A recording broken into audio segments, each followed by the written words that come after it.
നമസ്കാരം. ന്യൂസ് കേരള പ്രധാന വാർത്തകളുമായി CK നാസർ കാഞ്ഞങ്ങാട്. സംസ്ഥാനത്ത് മന്ത്രിമാരുടെ നേതൃത്വത്തിൽ നടക്കുന്ന താലൂക്ക് തല അദാലത്തിന് തിരുവനന്തപുരത്ത് ഇന്ന് തുടക്കമാകും. കരുതലും കൈത്താങ്ങും എന്ന പേരിൽ ഗവൺമെൻറ് വിമൻസ് കോളേജിലാണ് അദാലത്ത് നടക്കുക. രാവിലെ 9-ന് അദാലത്തിൻ്റെ സംസ്ഥാനതല ഉദ്ഘാടനം മുഖ്യമന്ത്രി പിണറായി വിജയൻ നിർവഹിക്കും. ചടങ്ങിൽ ഭക്ഷ്യ പൊതുവിതരണ വകുപ്പ് മന്ത്രി GR അനിൽ അധ്യക്ഷനായിരിക്കും. സംസ്ഥാനത്തെ എല്ലാ തദ്ദേശ സ്വയംഭരണ സ്ഥാപന ഭരണസമിതികളെയും മുഖ്യമന്ത്രി പിണറായി വിജയൻ ഇന്ന് അഭിസംബോധന ചെയ്യും. വൈകിട്ട് 3:30-നാണ് മുഖ്യമന്ത്രിയുടെ അഭിസംബോധന. ഇതിനുവേണ്ടി മുഴുവൻ തദ്ദേശ സ്വയംഭരണ സ്ഥാപനങ്ങളുടെ ഭരണസമിതിയും ഇന്ന് പ്രത്യേക യോഗം ചേരുമെന്നും മുഖ്യമന്ത്രിയുടെ ഓഫീസ് വാർത്താക്കുറിപ്പിൽ അറിയിച്ചു. വയനാട് പുനരധിവാസത്തിൽ കേന്ദ്ര സംസ്ഥാന സർക്കാരുകൾ അലംഭാവം കാട്ടുകയാണെന്ന് KPCC president K. Sudhakaran MP പറഞ്ഞു. Post disaster needs assessment report വൈകിയതിൻ്റെ പേരിലാണ് കേന്ദ്രം സഹായത്തിൽ തീരുമാനമാക്കാത്തതെന്ന ആഭ്യന്തരമന്ത്രി അമിത് ഷായുടെ പ്രസ്താവന മനുഷ്യത്വരഹിതമാണെന്നും വയനാട് ജനതയുടെ ദുരിതം നേരിട്ട് മനസ്സിലാക്കിയിട്ടും സാങ്കേതിക കാരണങ്ങൾ ചൂണ്ടിക്കാട്ടി പുനരധിവാസ പ്രവർത്തനങ്ങളിൽ അലംഭാവം തുടരുന്നത് ക്രൂരമാണെന്നും അദ്ദേഹം പറഞ്ഞു. കേരള വൈദ്യുതി ബോർഡ് ഒപ്പുവെച്ച ദീർഘകാല കരാറുകൾ റദ്ദാക്കിയതിന് പിന്നിലുള്ള അഴിമതിയെക്കുറിച്ച് വൈദ്യുതി മന്ത്രിയെ പരസ്യ സംവാദത്തിന് വെല്ലുവിളിച്ച് കോൺഗ്രസ് വർക്കിംഗ് കമ്മിറ്റി അംഗം രമേശ് ചെന്നിത്തല. വില കുറഞ്ഞ വൈദ്യുതി വാങ്ങാനുള്ള കരാറിൽ ക്രമക്കേടുണ്ടെന്ന് വരുത്തി തീർക്കാൻ ഈ സർക്കാരിൻ്റെ കാലത്ത് സംഘടിതമായ ശ്രമങ്ങളാണ് നടന്നതെന്നും എന്നാൽ കരാറിൽ ക്രമക്കേടുണ്ടായിരുന്നെങ്കിൽ എന്തുകൊണ്ട് ഒന്നാം പിണറായി സർക്കാരിൻ്റെ കാലത്ത് ഈ കരാർ റദ്ദാക്കിയില്ല എന്നീ ചോദ്യങ്ങൾക്ക് ഉത്തരം പറയേണ്ട ഉത്തരവാദിത്തം സർക്കാരിനുണ്ടെന്നും അദ്ദേഹം കൂട്ടിച്ചേർത്തു.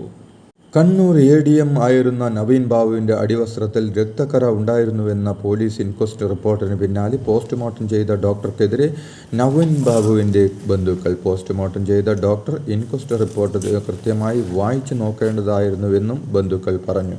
ഇക്കാര്യം വിശദീകരിക്കാൻ ഇതുവരെ പോലീസിന് കഴിഞ്ഞിട്ടില്ലെന്നും ശാസ്ത്രീയ അന്വേഷണം നടത്തിയില്ലെന്ന് അതുകൊണ്ട് തന്നെ വ്യക്തമാണെന്നും അവർ പറഞ്ഞു.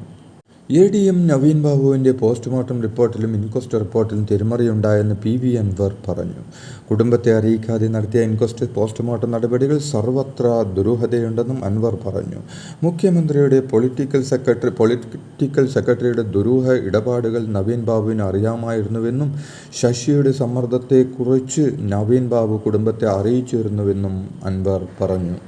കണ്ണൂർ ADM ആയിരുന്ന നവീൻ ബാബുവിൻ്റെ ജീവിതത്തിൽ ഇന്നേവരെ എന്തെങ്കിലും കാര്യത്തിന് ബന്ധപ്പെടാനോ സംസാരിക്കാനോ ഉള്ള സാഹചര്യം തനിക്കുണ്ടായിട്ടില്ലെന്ന് മുഖ്യമന്ത്രിയുടെ പൊളിറ്റിക്കൽ സെക്രട്ടറി P. ശശി ഫേസ്ബുക്കിൽ കുറിച്ചു. വസ്തുതയുമായി യാതൊരു ബന്ധവുമില്ലാത്ത നുണകൾ പറഞ്ഞു മാത്രം നിലനിൽക്കേണ്ട ഗതികേടിൽ നിലമ്പൂർ MLA അൻവർ ചെന്നെത്തിയിരിക്കുന്നു എന്നതിൻ്റെ തെളിവാണ് തനിക്കെതിരെയുള്ള പ്രസ്താവനയെന്ന് P. ശശി പരിഹസിച്ചു. പൊതുസമൂഹത്തിൽ അപമാനിക്കുവാൻ ശ്രമിച്ചതിന് അൻവറിനെതിരെ നിയമ നടപടി സ്വീകരിക്കുമെന്നും അദ്ദേഹം പറഞ്ഞു. മുഖ്യമന്ത്രിയുടെ പൊളിറ്റിക്കൽ സെക്രട്ടറി P. ശശിക്കെതിരെ PV അൻവർ നടത്തിയ പ്രസ്താവനകൾ മാധ്യമങ്ങളുടെ തലക്കെട്ടുകൾക്ക് വേണ്ടി മാത്രമാണ് CPM നേതാവ് A. വിജയരാഘവൻ പറഞ്ഞു. അൻവർ ഇപ്പോൾ മാധ്യമങ്ങളിൽ തലക്കെട്ടുകൾ ഉണ്ടാക്കാൻ ശ്രമിക്കുകയാണെന്നും നവീൻ ബാബുവിൻ്റെ മരണം നടന്നിട്ട് മാസങ്ങൾ കഴിഞ്ഞ് വെളിപാട് പോലെ അൻവർ ഇപ്പോൾ എന്തൊക്കെയോ പറയുന്നുവെന്നും ഇതിൽ ആത്മാർത്ഥതയില്ലെന്നും അദ്ദേഹം പറഞ്ഞു. സംസ്ഥാന കോൺഗ്രസിൽ നേതൃത്വ മാറ്റത്തിൻ്റെ ആവശ്യം ഇപ്പോൾ ഇല്ലെന്ന് ശശി തരൂർ MP പറഞ്ഞു. ലോക്സഭാ തെരഞ്ഞെടുപ്പിൽ K. സുധാകരൻ്റെ നേതൃത്വത്തിൽ മികച്ച വിജയം നേടിയെന്നും K. സുധാകരൻ്റെ നേതൃത്വത്തിൽ പാർട്ടി നല്ല പ്രകടനമാണ് കാഴ്ചവെച്ചതെന്നും സുധാകരനെ മാറ്റേണ്ട കാര്യമില്ലെന്നും തരൂർ പ്രതികരിച്ചു. KPCC പുനഃസംഘടന സംബന്ധിച്ച ഔദ്യോഗിക ചർച്ചകൾ ഇതുവരെ നടന്നിട്ടില്ലെന്നും തരൂർ കൂട്ടിച്ചേർത്തു. പാർലമെന്റിന്റെ ബജറ്റ് സമ്മേളനത്തോടെ മുനമ്പത്തെ ജനങ്ങൾക്ക് നീതി കിട്ടുമെന്ന് BJP നേതാവ് പ്രകാശ് ജാവ്ദേക്കർ പറഞ്ഞു. വഖഫ് നിയമ ഭേദഗതി പാർലമെന്റിന്റെ ഈ സെക്ഷനിൽ തന്നെ റിപ്പോർട്ട് സമർപ്പിക്കാൻ പാർലമെന്റ് ഉപസമിതിയിലെ BJP അംഗങ്ങൾ തയ്യാറാണെന്നും എന്നാൽ സമിതിയിലെ കോൺഗ്രസ് അംഗങ്ങളടക്കം പ്രതിപക്ഷം കൂടുതൽ സമയം ആവശ്യപ്പെട്ട് റിപ്പോർട്ട് വൈകിക്കുകയാണെന്നും പ്രകാശ് ജാവ്ദേക്കർ പറഞ്ഞു.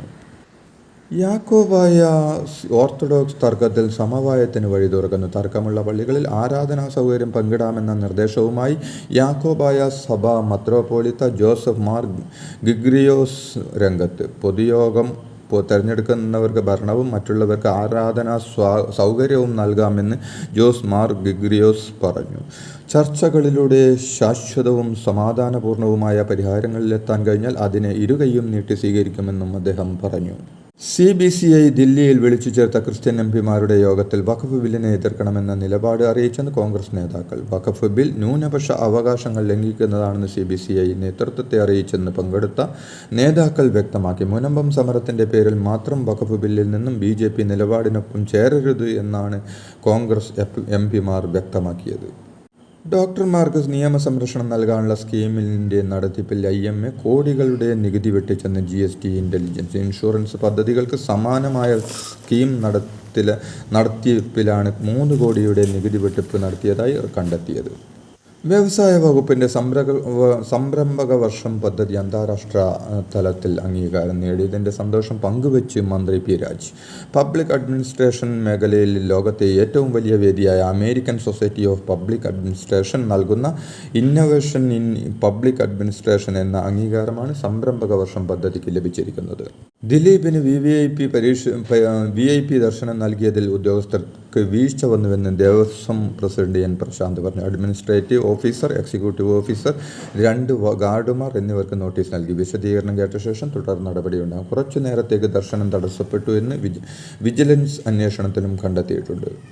ഹോസ്റ്റൽ വാർഡനുമായുള്ള പ്രശ്നത്തെ തുടർന്ന് കാഞ്ഞങ്ങാട് മൻസൂർ ആശുപത്രിയിലെ 3ാം വർഷ നഴ്സിംഗ് വിദ്യാർത്ഥി ചൈതന്യ ഹോസ്റ്റലിൽ ആത്മഹത്യക്ക് ശ്രമിച്ചു. കുട്ടിയുടെ ആരോഗ്യനില ഗുരുതരമായി തുടരുകയാണ്. മൻസൂർ ആശുപത്രിക്ക് മുന്നിൽ നഴ്സിംഗ് വിദ്യാർത്ഥികൾ പ്രതിഷേധിച്ചു. കടുത്ത മനുഷ്യാവകാശ ലംഘനം നടക്കുന്നതായി കുട്ടികൾ ആരോപിച്ചു.